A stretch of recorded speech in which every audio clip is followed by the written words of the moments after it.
Welcome back to the channel, and cast your minds back to just over 3 years ago. I did a video which has been one of the most popular videos on my channel. I think close to 12,000 views now, and quite a few comments. I got a load of subscribers off that video, and it was basically showing you how you can use hydrogen peroxide to stop the yellowing of old action figures, with obviously emphasis on Star Wars figures, obviously, which I've got here.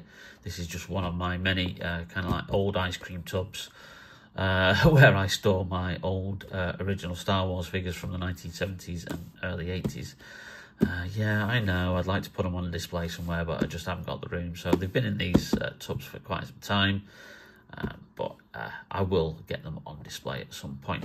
Now, if you haven't seen that video before, I will leave a link below in the description. But here are some of the quick highlights of that video of me showing the process of how to naturally bring back the original luster of your old Star Wars Palitoy Kenner action figures. What we've got here is we've got my original kind of snow troopers, and as you can see, they are of various different degrees of colour, because sometimes the plastic that was used yellows over a period of time. And then we've got a biker scout here, and then another biker scout there, so you can see the yellowing on them as well. And then I've got my 3 stormtroopers, so we've got that guy there.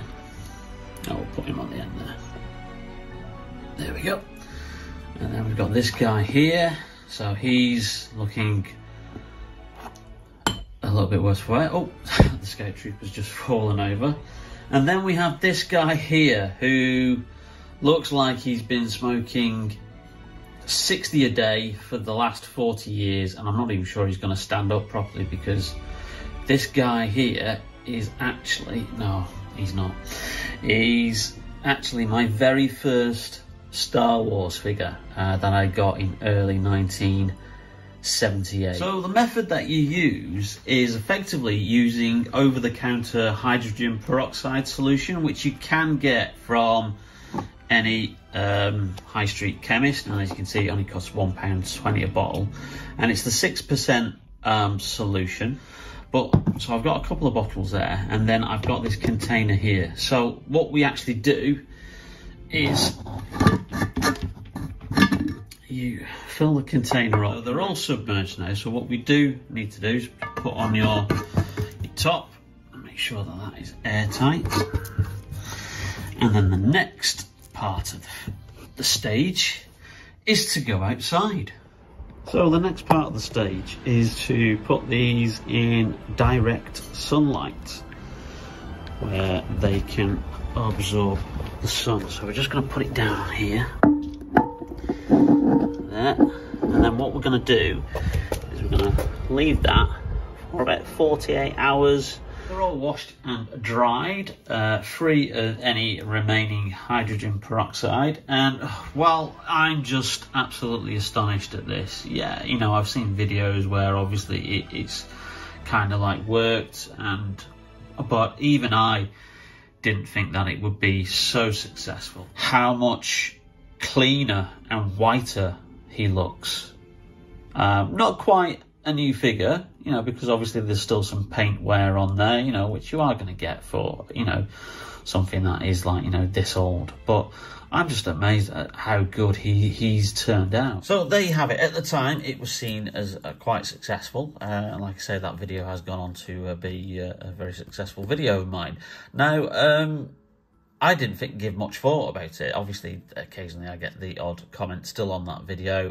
People say, well, it doesn't really work. They go back to being yellow after 6 months. And a comment from a Jeremy Filbert earlier today said, is there any update or progress on how the figures are looking? And I thought, well, better to actually just reply to that comment let's make a video of it. Now, I've not really looked in this box for, you know, some time. Occasionally I open it when they do the retro collection and they reissue like a new version of an old figure, and I'll do the comparison, but I don't think I've opened this for about a year. So here we go.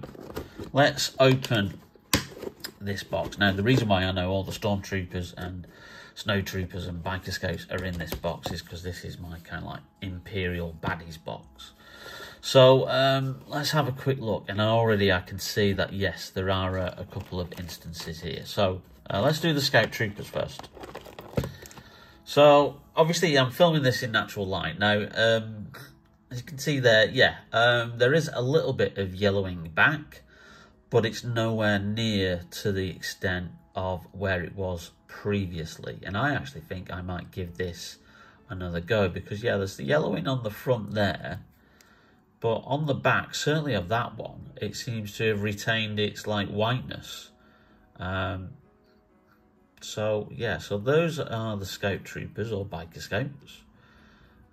So yeah, slight return of the yellowing, but not too much. So we'll just put them over there like that. I don't think these guys are going to stand up. Okay, let's get another couple out, and I can see obviously here we've got the Snowtroopers. Oh dear, yeah. Let's go. Did I have 3 or 4 Snowtroopers? I had 4. Okay.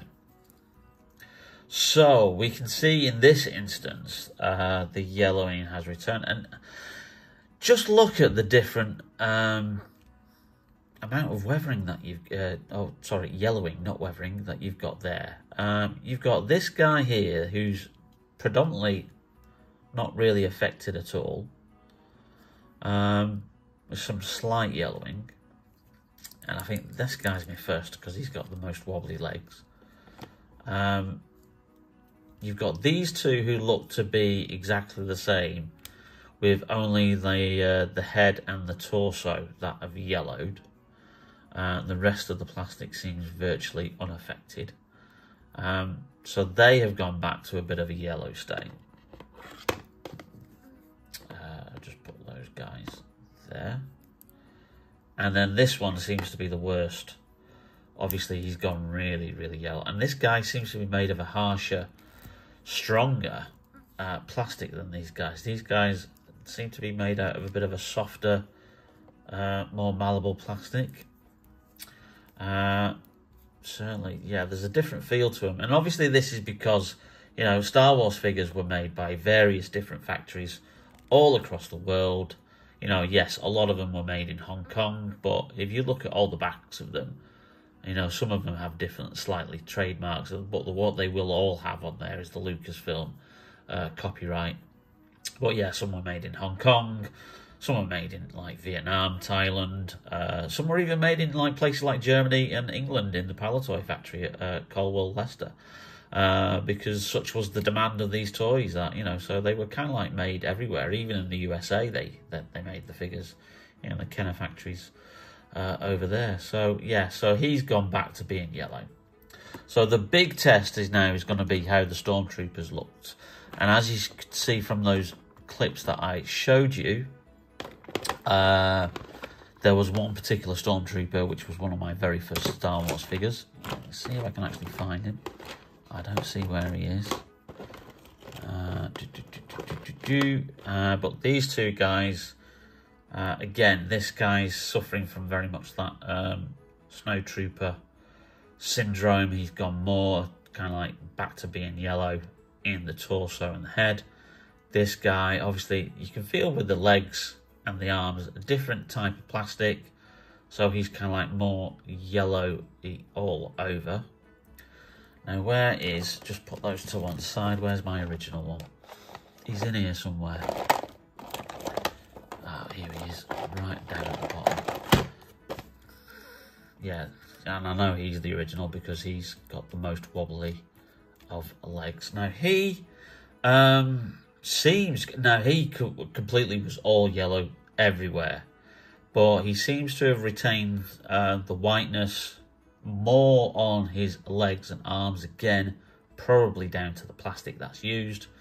And obviously he's gone yellow on the torso and the head, which is all one solid piece of plastic because the Stormtrooper helmets don't move. There's only 4 points of articulation in these 3.75 inch figures, not the usual 5 points of articulation like you get with all the other ones.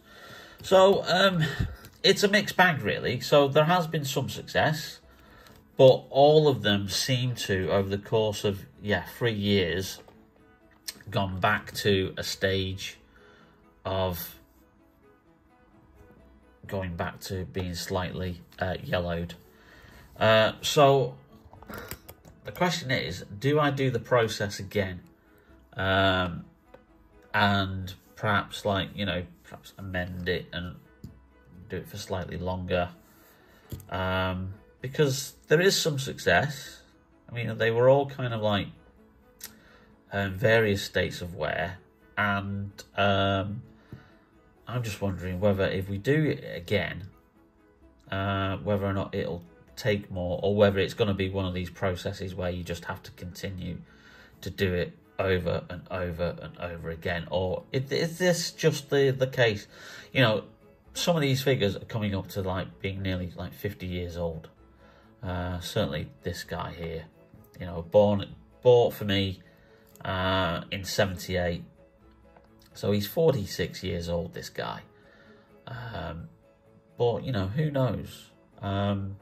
Perhaps if we do the process again, it'll improve the luster. It might make the figures worse. I don't know. Be interesting to hear from, you guys, what you think. Have you done this process yourself? Have you had to redo it on a consistent basis? But there is the update for you. It doesn't look like it's a permanent solution. It looked like, obviously, perhaps if I hadn't have put the figures back in, a box with other figures, perhaps they may have stayed more white, and perhaps they wouldn't have yellowed because they're back with older plastics, and perhaps obviously being sealed in a box, perhaps that started the process again of them going yellow. I don't know. But there is an update for you. Very, very quick update. I hope you appreciate that. Obviously, share the video as much as possible. Share the original video as well. Like, and also hit that subscribe button as well. And if you like all this kind of stuff that I do, all these things that I cover on the channel, we don't just do reviews of latest action figures. We also do as much vintage stuff as we can. So there you go. Thank you for watching the video, and we'll see you very, very soon on Bearded Geek Toy Reviews. Okay, bye now.